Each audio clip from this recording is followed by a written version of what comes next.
Mike McClure has just released his 10th solo album with his band entitled Looking Up.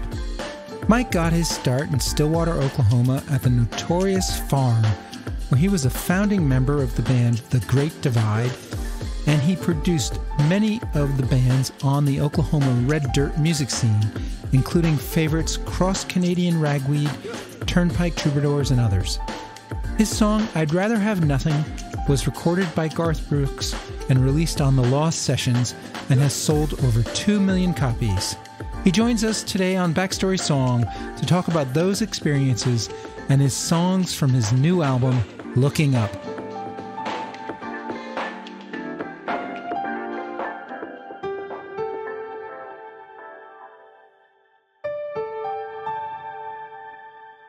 Welcome to Backstory Song. I'm your host, Doug Burke, and we are here to help songwriters get found and discovered and heard.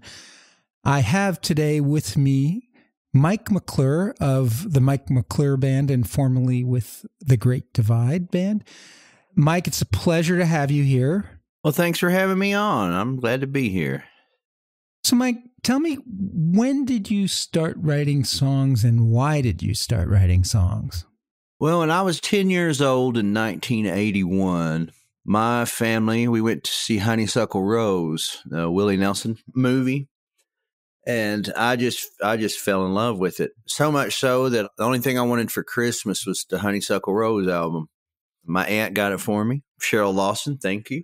And I just completely fell in love with Willie Nelson and the idea of being a traveling musician and writing your own songs. It just really, I have that movie to blame for wanting to get in and try. And so Willie was a big influence there. So when I was 10, I wanted my own guitar. My dad had a guitar and he played, he had a handful of chords and he sang some old Merle Haggard songs and old Chad Mitchell trio stuff around the house. And so I wanted my own and I wanted a gut string like Willie's. And so my dad took me to a flea market in Shawnee, Oklahoma. Guy asking $30 for this is a Recco, R-E-C-C-O, I think was the name of it, but you could shoot arrows off of the strings, high action.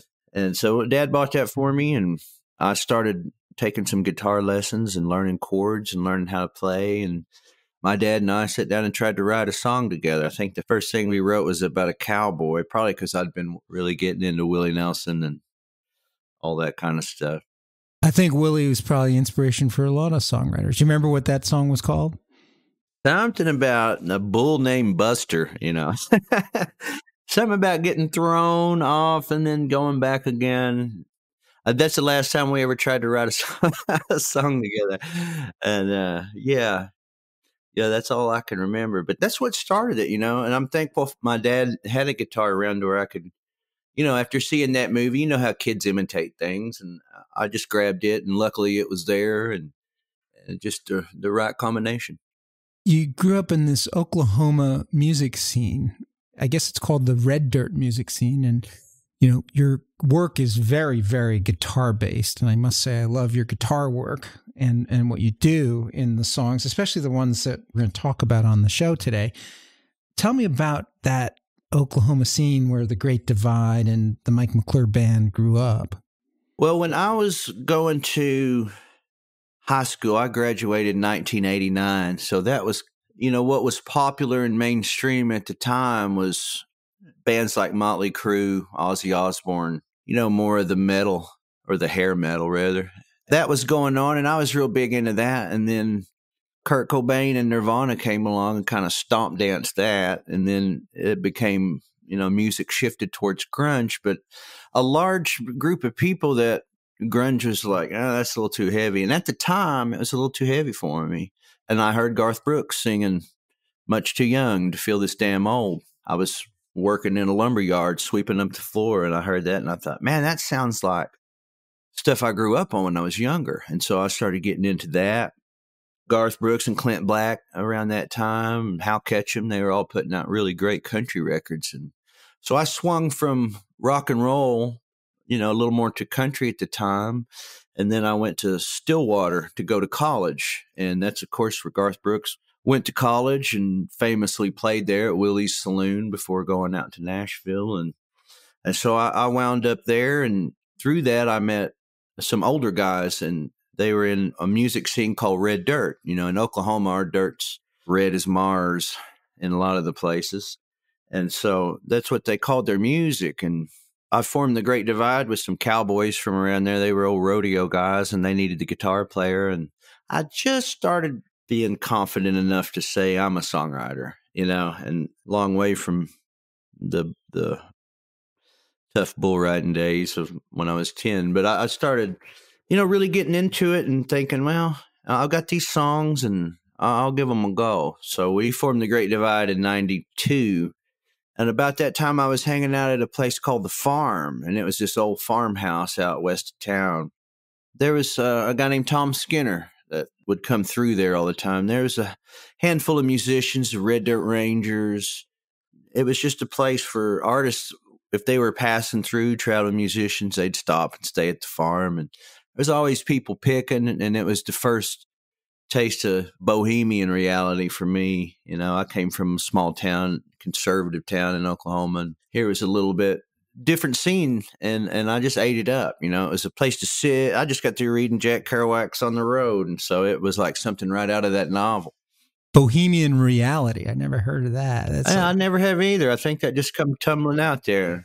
Sounds beautiful, actually, just sitting there listening to a bunch of pickers and singers. Yeah, it was great. You know, there were different kind of artists. You know, there was painters and poets and everybody just hanging out in the yard, and it was just a magical time. And I've read a lot of books about music, and it seems like those places, kind of vortexes, tend to pop up, whether it be, you know, Laurel Canyon way back in the day. And I felt really blessed to be able to be a part of that. And not only those locals were really good, you know, Garth Brooks came out of that area.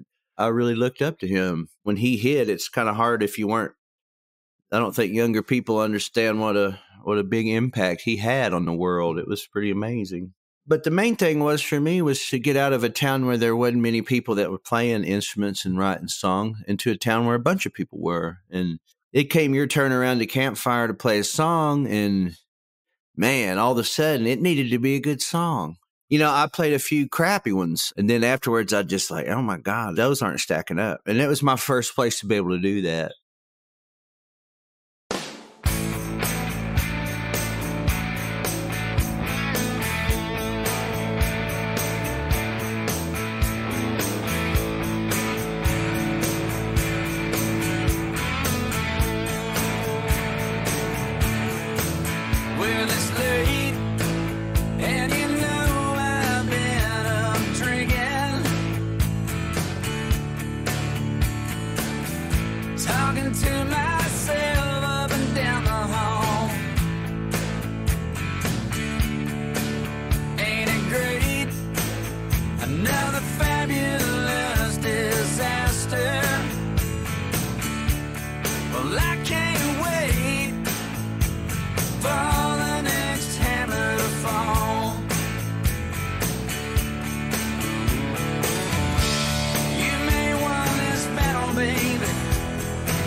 So one of the first songs we want to talk about on the show is one that was recorded by Cross Canadian Ragweed called Fightin' For.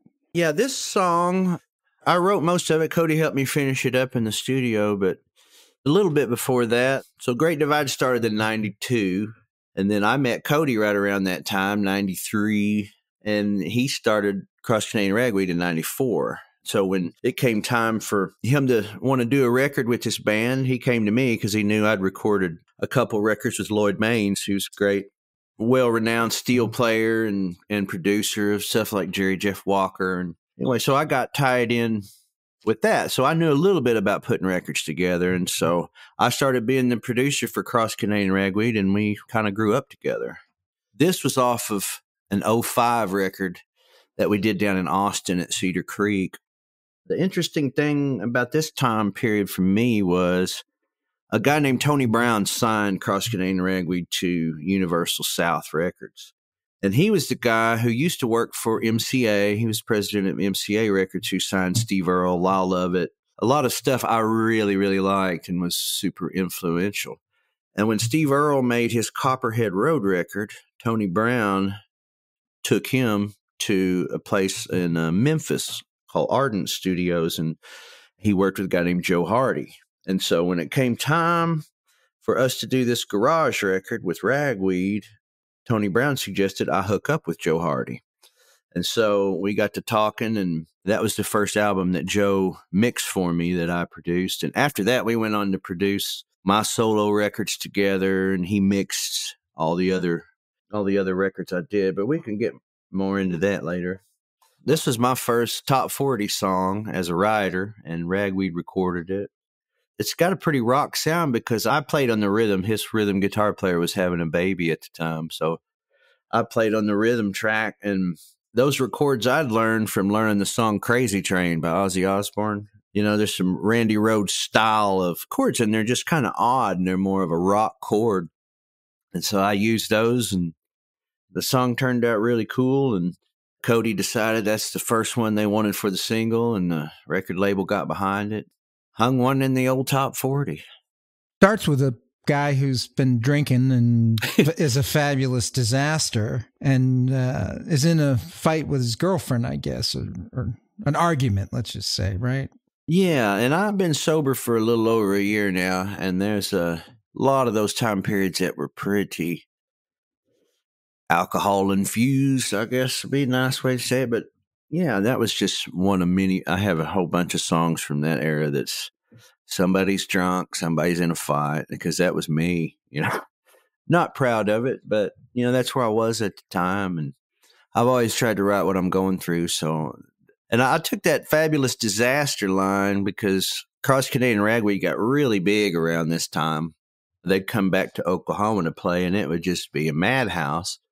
And they wanted to play this bar called the Wormy Dog that they own. So they just named the band the Fabulous Disasters. You know, not many people knew that that was them, and they would go in and play kind of a semi-private party. So I nicked that line from them and stuck it in there.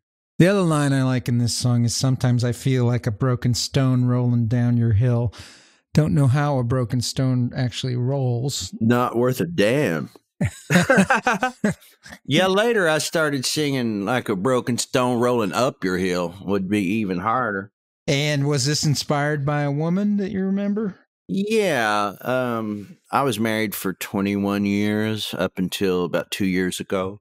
It was just a mess from the start, really, and towards the end it started getting, you know, we weren't the right people for each other. We made a decision when we were younger that didn't really pan out over time, and so it's dealing with that and being in the middle of that situation, and at the time not really having the tools to know how to get out of that. The only tool I had was really trying to write a song about it, because I knew if I could get it out of my head and onto paper and out there, then it would give it a place to live other than inside of my head. So I usually ask my songwriters on the show about their love songs and how their girlfriend or wife reacted to them playing that song for them the first time. How did your girlfriend or wife react when you played this song for her the first time? That would have been under the, oh, those were Cody's idea. Blame it on your co-writer, huh? Absolutely. That's what they're there for. You know? That's funny. She must have known you weren't getting along all the time, so... Yeah. It was kind of a common theme in some of my songs that would tend to crop up, and all the more sign that it's something I should have dealt with a long time ago. But that's something I've learned as I've gotten older, you know, instead of pouring alcohol on top of those things, or it's getting down and rooting them out. You know, I think of all of the time I could have had when I was wasting that time with alcohol or whatever, and instead of getting down to it, you know, I got down to it in the song, but I really didn't solve anything. I just kind of painted the picture of it and just let it sit there, you know, without the resolution. Thank you for listening to Backstory Song. If you like our podcast, you can become a patron at our Patreon page, where you will receive bonus interview tracks with your favorite songwriters and early release access to upcoming episodes. It is only $3 per month or the price of a cup of coffee to become a Backstory Song patron.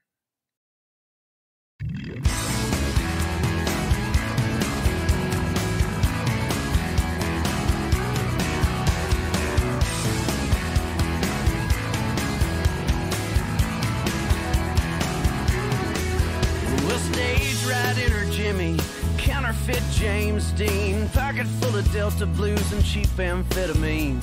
Their feet up on his dashboard like a burned out Betty Page. But she might have been something if she was half her age. But together they were something, and they burned down every bar, heading down to Okie City in a slightly stolen car.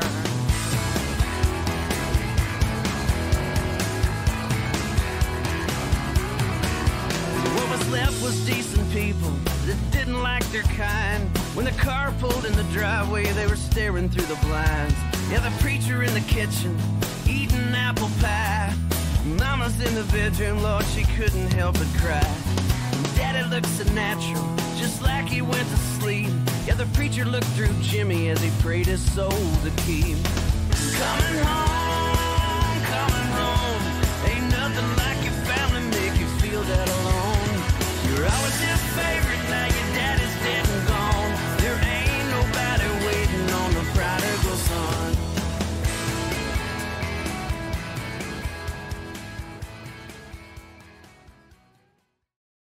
So another song you wrote in this era is The Funeral, which you co-wrote with Evan Felker of Turnpike Troubadours. I love this as a story song. Yeah, and I don't write a whole lot of story songs. I have a handful of them, and this one was one. I think sometimes it's easier when you're co-writing to write a story song as you make up this story together and flush the characters out, which is what we did. And Evan is a great songwriter. When we wrote this song, it was their second album. They had recorded an album called Bossier City. Somebody sent me, it might have been Evan, sent me a recording of Bossier City, and I thought it was a cover because it was so good. Thought, man, this sounds like a classic song. That's a great song when it sounds like a cover out of the gate. Yeah, it really did. And I don't know if he took that as the compliment I meant it to be. So they got a hold of me, their band, and wanted to record. Well, actually, a kid named John Fulbright, who's a great Okie musician, he was playing keyboards for me, and he traveled with me for about 3 years.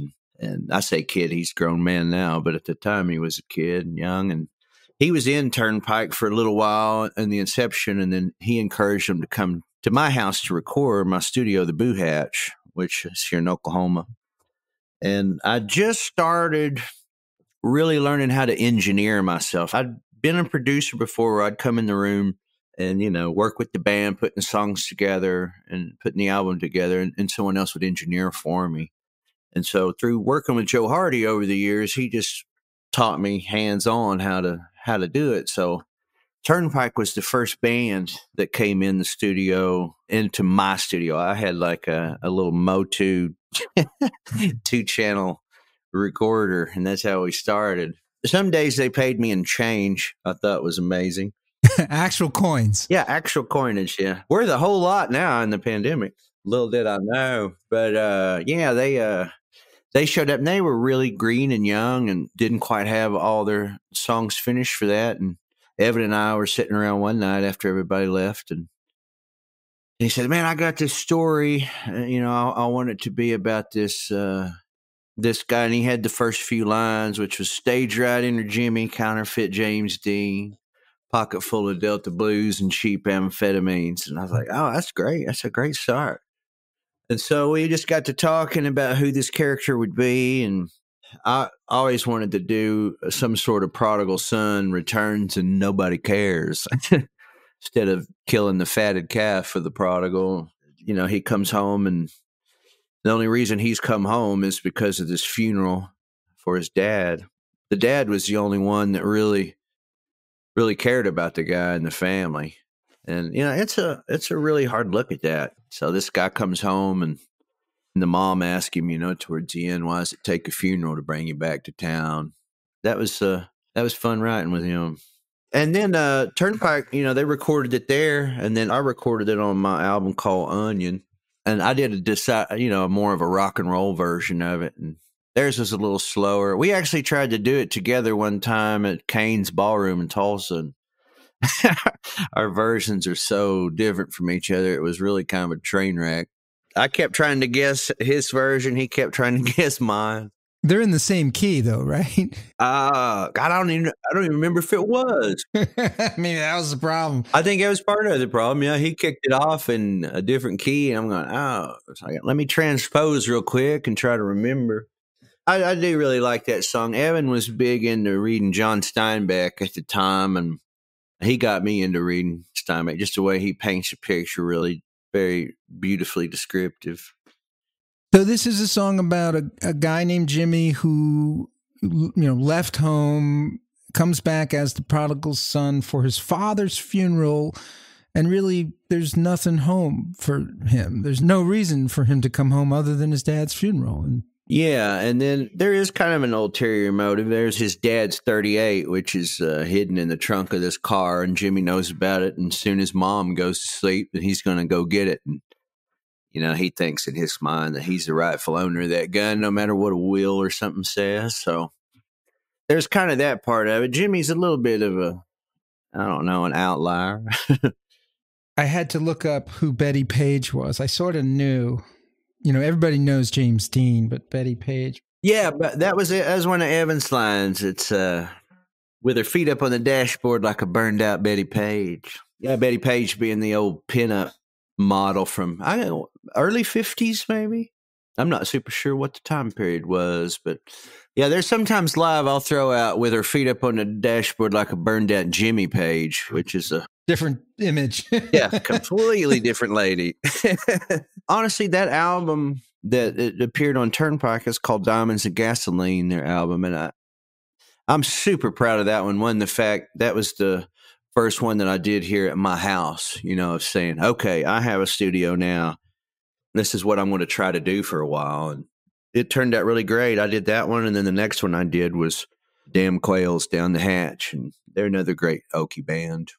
Yeah, you're at the heart of this whole Okie red dirt scene. It's pretty amazing, some of the people you've worked with there. It's quite a groundswell of music. And it's kind of a roots rock country sound. It's real fusion, sort of like Oklahoma's in the middle of America, Yeah, I think so. I think a lot of the people that wind up in America are there's just some characters, we were talking before we started rolling just about songwriters being characters and studying characters, to put into their songs. And I just think how a lot of people wound up in Oklahoma, after the Dust Bowl. My family was here during that, and they stayed instead of going out to California. And the people that stayed are just a hard scrabble people. They're characters, and they'll take nothing and make a little something out of it. I think that comes across in the music and the people. It is the center of America. We're kind of the crossroads of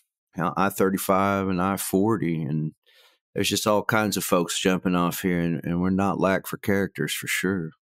What is it that you love about Oklahoma, Mike?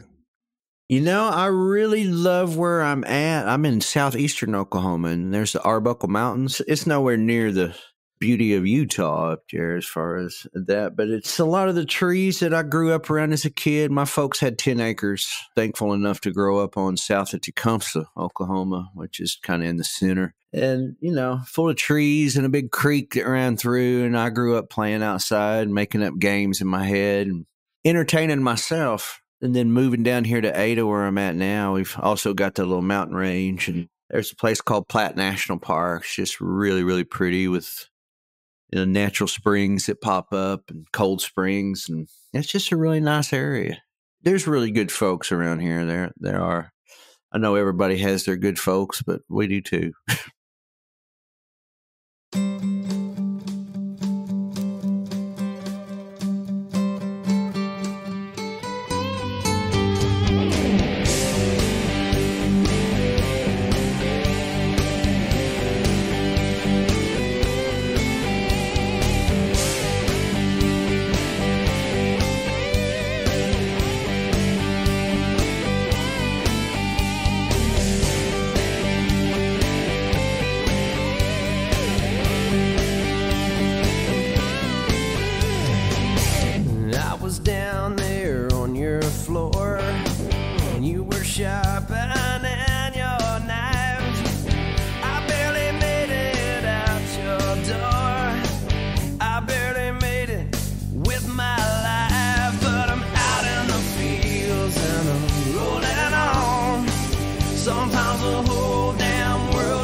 So this part of nature is in both the title of your next band, The Great Divide, and one of the songs that you recorded with them that you wrote called Out in the Fields.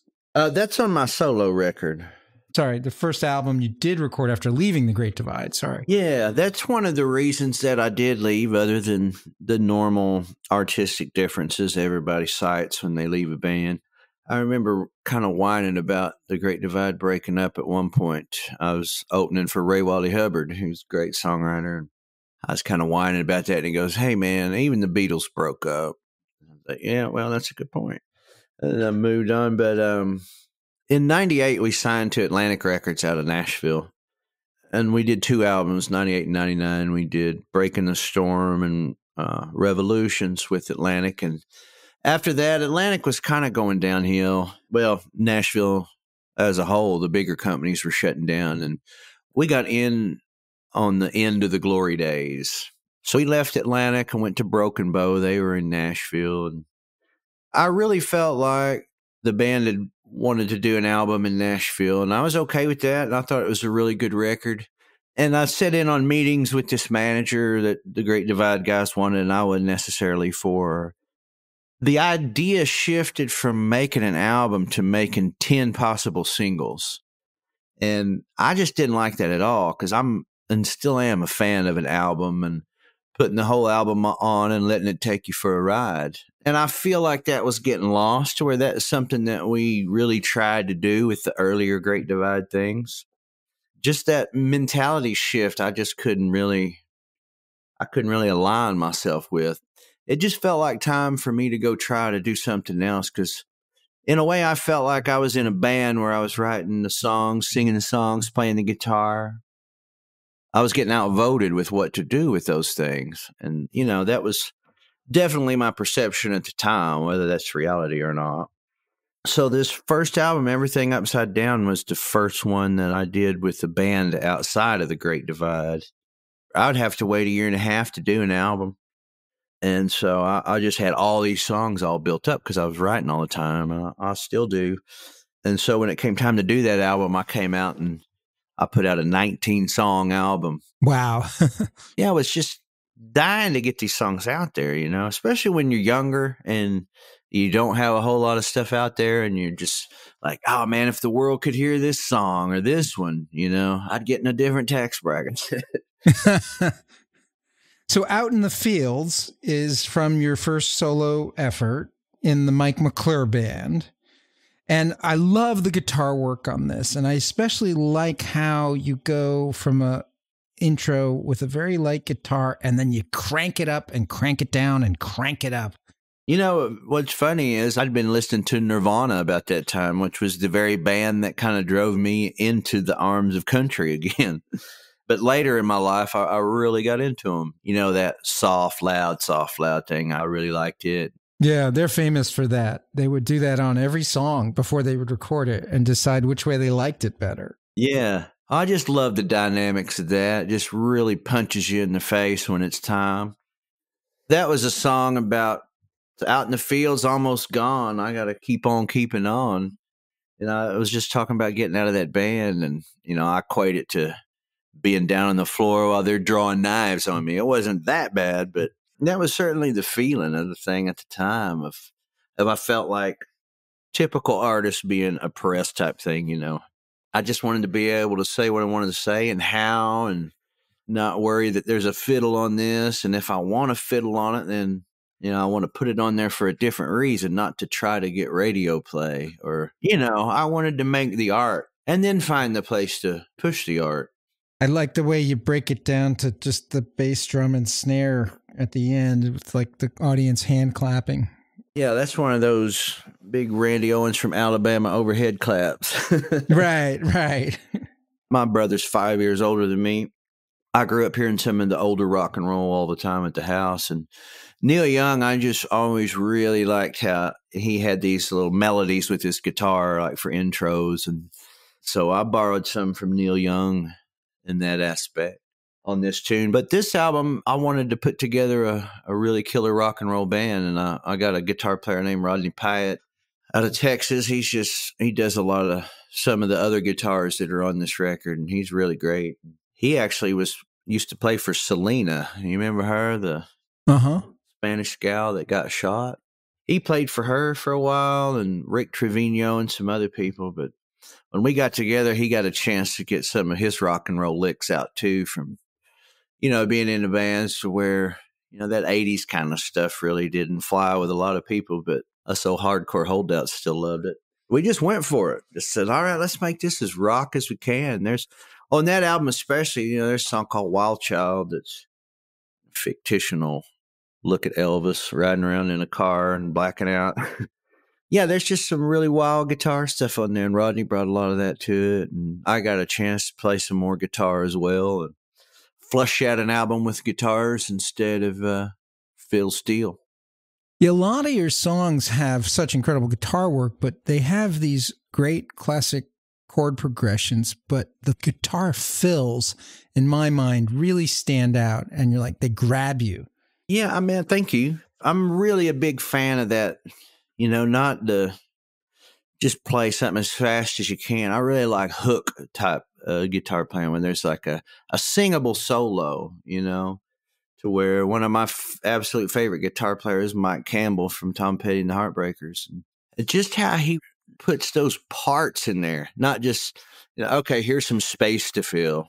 Play something flashy or this or that, but something that really fits the song, adds to the song, lifts it up. I've always been a fan of that, so that's what I was trying for. Well, I think you got it out in the field, so it's a really great rock song, if you ask me, but who did? I am. Backstory Song's mission is to help songwriters and their work get found and discovered so they can make a living and keep on creating great songs. The best way to pay a songwriter is to listen to their songs. Unfortunately, with the decline of radio listeners, songwriters who live off royalties do not make the same royalties they used to.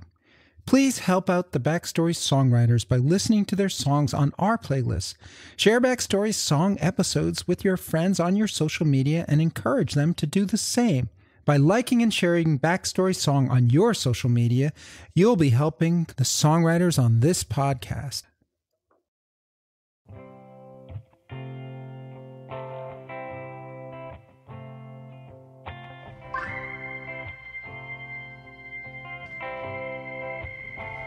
Daddy likes that morphine.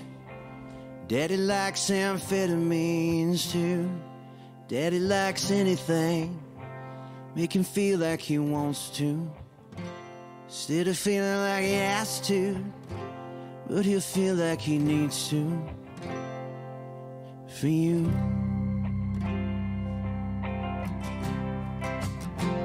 Baby likes that white noise. Baby likes the highway when it hums. Baby likes the static bleeding in on the radio station. Makes it sound far away. You know it feels far away. Mama wanna know why Daddy had to go and blow another holiday.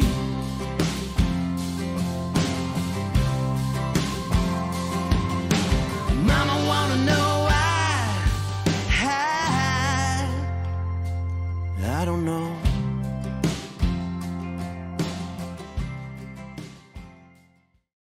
So now you got some new stuff coming out that we want to talk about. The first one we want to cover is a song called Holiday Blown. Right. Yeah, this song, I started talking about myself in the first verse. I've had some dealings with other chemicals as well, and it's easy to do when you're in this line of work. And then I thought, I don't want to be too honest here at the time of writing it. So in the second verse, I started bringing in my mom's dad, my grandpa. His name was Charles Stapp. He was a tank mechanic in World War II on the march to Berlin. When he came back home from that, my mom said he just changed and he stayed drunk all the time. And he'd go to work in a garage and drink all day and then come home and pass out. Eventually he died from alcohol at the age of 41 on the couch And this is right before Christmas, and my mom was 16 years old. I've tried to wrap my head around that, and there's a certain sense of going, well, man, why'd you do that to your kids? And then on the other hand, I sit and think, well, I never went to Berlin and had to try to fix a tank while people were firing at me. PTSD wasn't something that was talked about back then. People just came home from the war and they tried to deal with it the best way that they could. And unfortunately, at that time, it was a bottle. And I did the same thing in my life. I'm thankful for being sober now and getting some clarity and actually making some great changes in my life that affect my own children. So I don't go down that same route. But that song is really trying to look at addiction with a little bit of empathy, because I need it myself. And I've thought about it a lot with that situation with my grandpa. All I have is photographs and looking at him and my mom as a youngster and trying to imagine what that'd be like at 16 and, imagine what that Christmas was like. That's where Holiday Blown came in, is Mama want to know why Daddy had to go and blow another holiday. The why was from bringing a nightmare home from overseas. That's something that I've really had to go through and examine in my own life. Like, what's going to keep me from going down this same route where someday I'm laying dead? And my kids have to figure out how to get through life without a dad. That should have snapped me to it earlier, but it just didn't. It just took me some time to grow up, finally figure out that, well, hey, man, I can do something about this. I can do it right now. So. Well, we're glad you did, Mike. We're glad you did. Well, thanks. Glad to have you here. We're glad that you're still making music, great music. This first verse is very kind of hardcore with morphine and amphetamines. And I get kind of what you're saying there. I was trying to understand, was the second verse where you go, baby likes white noise, baby likes the highway when it hums, baby likes static bleeding in on the radio station, makes it sound far away, makes it feel far away. Yeah, that is a weird one, isn't it? It's different. I mean, it's not about the drugs or the alcohol there. No, you know what? It's one of those, I get in this stream of consciousness thing when I'm writing on a good day, when things are going good. I'm not analyzing what I'm saying. They just come out. And later I can go back and kind of pick apart and go, oh, it seems to me to be the subconscious talking. And if I can let the subconscious talk, it can, man, sometimes it really makes for great art. Sometimes it'll use abstract images and stuff. And looking back, I know my mother, she got me addicted to white noise. She had a thing called a sleep mate. This little machine you turn on, it sounds like a fan, and you go to sleep to it. I started doing that as I got older, and I was just picturing her liking white noise, and why. For some reason, there's something, and I don't know if it's to everybody, but to a lot of people, like a background white noise, like a fan, there's something comforting to it, because I think it gives the brain something to focus on other than picking problems apart. Whether that's true or not, I don't know. It seems to be that way for me, to where I can be sitting there and my mind's just racing, and I'll put on some sort of recording of a train going down a track, and I nod right out, or a highway humming. Where I grew up in Tecumseh, you could hear the highway from our house. It was in the distance, so it wasn't like a real noisy, annoying one. It's kind of romantic. Yeah. And mostly here at night when everything's quiet, right? Yeah. And I'd have my bedroom window open and I could hear the semis, going down. It was a decent sized little 2-lane highway. You didn't hear it all the time, and that just kind of was in my subconscious too. In a sense, when you're younger, that wanting to get out and see the world, that was the way to it, out on the highway. That image of a radio station kind of being a little staticky and coming back in. That's kind of the way I pictured, some of my mom's life with that. It's like, you didn't really want to tune that dial exactly on it because it was too painful. I think that there's a certain aspect of that. So this is a song to your mother, to your children, to your family. Yeah. Yeah, and my grandpa, I never got to know him, and just try to somehow find some peace and some love with the whole situation instead of just, it was a tragedy, really. And it's just trying to make some sense of that and with a little bit of compassion to where I'm not holding it over his memory or anything like that. And that's important to me. I think that resonates somehow in the soul.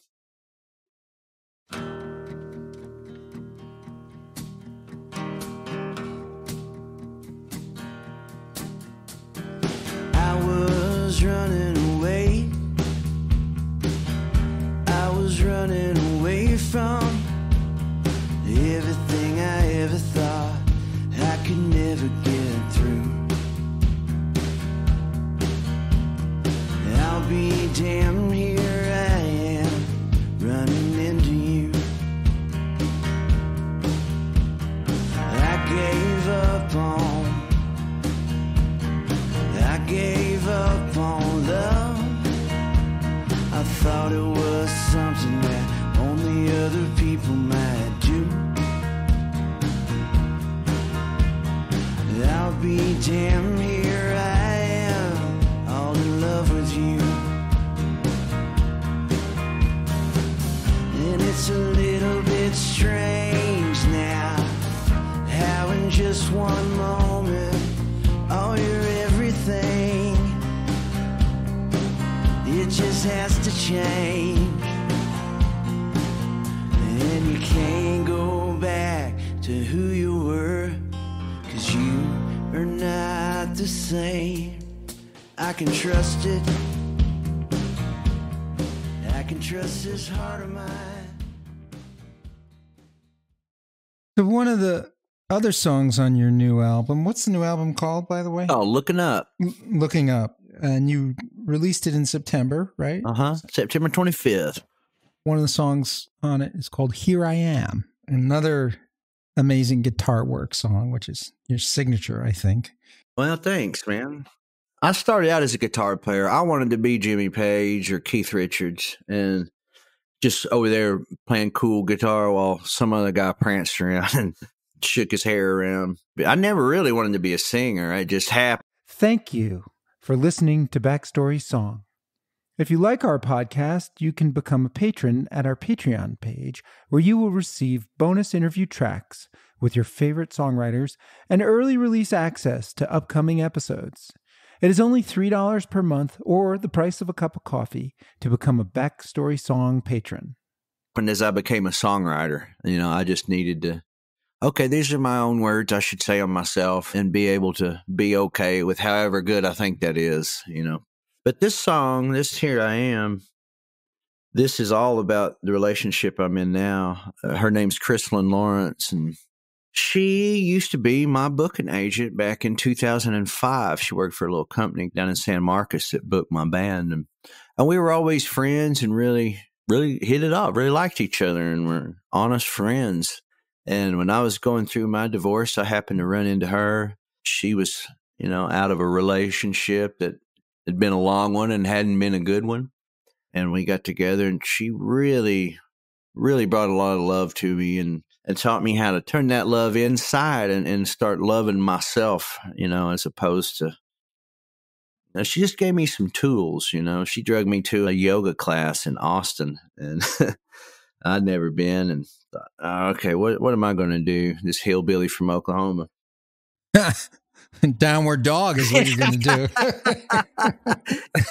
do. So she got me into that, and I've done that for about a year and a half now. Just, every day get on the mat and stretch and meditate and just a lot of calming stuff. And she brought that aspect to my life because it was just chaos, man, really. Just if I hadn't run into her by the time I got a divorce, it would have just been a disastrous train wreck. So I'm super thankful for that. And, just being able to pull out a lot of these problems into the light, that's a big theme that runs throughout the album is how much I kept in the dark, what I kept hidden as far as addictions or what have you and feelings. And she's really given me a safe place to bring these feelings up and get them out into the light. They're not nearly as scary and they're not nearly as numbed up the way I was doing it. And that can be fixed and you can have some growth. I think that with being in a band, you really don't push yourself sometimes to grow emotionally because you show up to a bar, you load your gear in, have a couple cocktails, people show up. They want you to drink. They expect you to kind of be the life of the party. And, I lived that for a long time. It's just there wasn't any growth involved in it. I could have kept doing that for the rest of my life and it'll worked out okay, but I never would have grown. And now I'm experiencing life at a lot higher frequency, if that makes any sense. One of the things I love about this song, Here I Am, is the harmonies at the end, which is not on every one of your songs. So tell me about how you laid that down. Yeah, that's Chrislyn, my partner singing with me. Oh, get out. So you brought her in the bridge at the end. Yeah, this is real, man. Yeah, she's a great singer and a writer, and her and I co-wrote another song on here called A Little Bit of Love. Man, this whole song was about our relationship and me coming out of a darker spot into some light and her pulling me up. And, then I wrote the bridge for this thing and it just screamed for another vocal. And who better than her to jump on there with me? And it gives it a different lift because she's not in the other parts of the song. Here's this other voice coming out that lifts it up. And then at the very end, I get to take it out with a solo in there. It's just, man, a lot of feeling that has been accumulating over the past 2 years, got to be exercised and put down on this record. So here's a love song, and you write it for your new girlfriend. And how did she react when you played it for the first time? She always plays it really cool. You mean even if she doesn't like it, she's going to tell you she likes it? Is that what super cool means? No, she'll tell you the truth? She'll tell me the truth, definitely. Like, I was in here writing this. I write a newsletter for people that sign up on my website, and she'd kind of been on me to do it, and I wasn't really in the mood. And I sit down and I knock something out, and she goes, "Are you done?"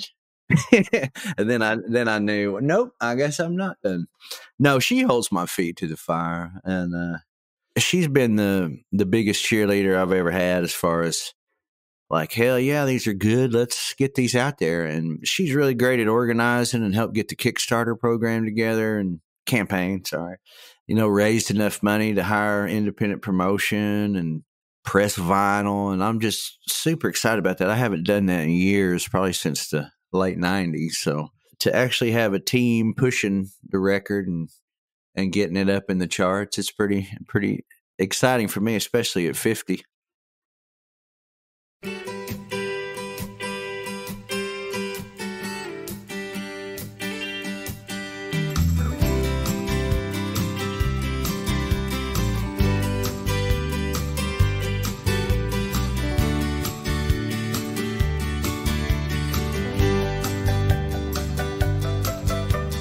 Jumped in the car and I headed for Kansas. The morning found me in Port Aransas, sipping on rum, lying in the sun. I've never been good at keeping direction. Schedules are one of life's infections. I strongly believe that I would rather have nothing than a whole lot, something I don't need. Spent the evening in a tavern downtown with my new friends that I'd gathered round, and I told them about you and all we've been through, about how you tried to keep me tied down. The lights went out on our final round. We all did agree that we would rather have nothing than a whole lot of something we don't need. Mike, one of the questions I ask all the songwriters or most of the songwriters on my show is if you could pick a song or songs and any voice or band to sing one of your songs, what song and voice would you choose? Well, I got that actually came true for me with Garth Brooks. I'd written a song called I'd Rather Have Nothing, and I recorded it with The Great Divide. That was back in 94.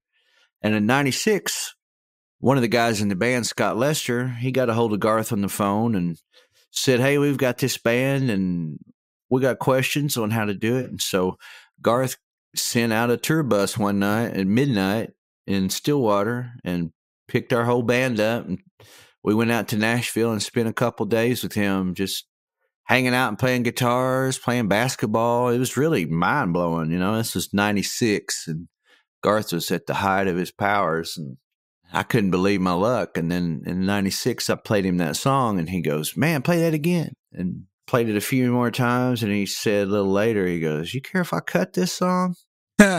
What do you say to that question? Hell yeah. So I started spending that money 1,000 ways in my mind. And then about a year later after that, I got a call on my answer machine when I got home in Stillwater, and it was Garth. And he said, hey, man, I recorded that song, and my producer really didn't think it was right for this record. And I'd like to hold on to it, but feel free to pitch it around and stuff. And so I was just deflated. And then right around 2005, I got a call from Garth's lawyers in Nashville and had some paperwork for me to sign. He was releasing a box set that included an album called The Lost Sessions, and he had put that song on there. So I finally got that Garth cut. I'd rather have nothing. Yeah. I had to wait about 10 years for that, but that finally happened. And man, just hearing his voice doing My Word. Well, another cool thing I'd like to say about Garth is he changed the chorus and rewrote it and made it better. And I said, well, let's redo the writing split on here where I split it with you. And he goes, no, just keep your name on it. You'll make a lot more money. Oh, that was nice of him. Yeah. I mean, on one hand, honestly, back then at the time, I was like, man, I'd really like to have my name next to Garth's on a co-write, I'd be just as a writer, some feather in your cap. But really looking back, he made me a lot of extra money, and, I definitely needed that at the time. So that was super cool. And hearing somebody that, I think back to sweeping that broom around the lumberyard and hearing Much Too Young and kind of set me on that course. And then to wind up having him singing one of my songs from right around that era, that was a really cool thing. But yeah, I've ideas all day long about other people. I've got this song I wrote called Outlaw's Prayer. And this story, it's about this kind of Billy the Kid type characters escaping the law, heading to Mexico. But the twist of it is he gets shot, and a preacher finds him and drags him to safety and patches him up and buries his guns. And he told the federales that he died. So he has this chance at rebirth. And that's the idea of the song. I'd really like Willie Nelson to do it. Because back in 2000, Great Divide, we opened for Willie at Sturgis in South Dakota at the Hog Rally. And we got to go on Willie's bus afterwards and got to talk and have a puff with the man. And I was telling him about this song, and I said, yeah, it kind of ties into like the Redheaded Stranger, because he was the preacher in the Redheaded Stranger. And I said, I picture, this preacher being the guy, the Redheaded Stranger preacher being the guy to save this guy who's gone escaping the law. And then he goes, well, play it for me. I said, well, man, I didn't bring my guitar on here. And he hollered at his sister Bobby, and she brought Trigger down the hallway. Oh, my goodness. Yeah, handed it to me. I couldn't believe it, man, because that was the guitar that made me, It's kind of like round tripping your whole life story, right? And you're 10 years old, you wanted to play something like Trigger with the gut strings, and now you're getting to do it. Yeah, and there it was. In his bus after smoking with Willie. This is like the whole thing. Yeah, I think I'm done. Yeah, I remember trying to tune it. I was sitting there a little out of tune, and I hit it, and I started turning one of those pegs, and it started creak, creak, creak. Like, oh, God, I'm going to break it. And so I said, man, will you tune it? I'm nervous. And he laughed and tuned it. And then I played him Outlaw's Prayer. He said, oh, that's really cool. And then, I haven't seen him since. Well, maybe we'll get Willie to record that. Maybe our fans can get this song in front of Willie. Well, Mike McClure from the Mike McClure Band, we love having you on the show. Come back again when you drop your next solo album. The current one's called Looking Up, your 10th solo album out there with the Mike McClure Band, and we wish you the best. Thank you for coming on Backstory Song. And I have to thank DJ Wyatt Schmidt in the booth. DJ Wyatt. Making these things sound so great. Thank you. And you can listen to DJ Wyatt Schmidt's music out there on the internet. And I got to thank my social media director, MC Owens, for all your help in getting our listeners. Please share this episode with your friends on your social media. We're here to get these songwriters heard and get their songs listened to so they can make a living. Mike, you got anything to wrap us up with or add? Yeah, I just wanted to tell people to check out MikeMcClureBand.com. That's my webpage, and that's MCCLURE. And all kinds of stuff on there. I do Zoom concerts now that I can't travel, and also do lyric sheets of people's favorite songs. I handwrite lyrics and all kinds of musical information over there as well.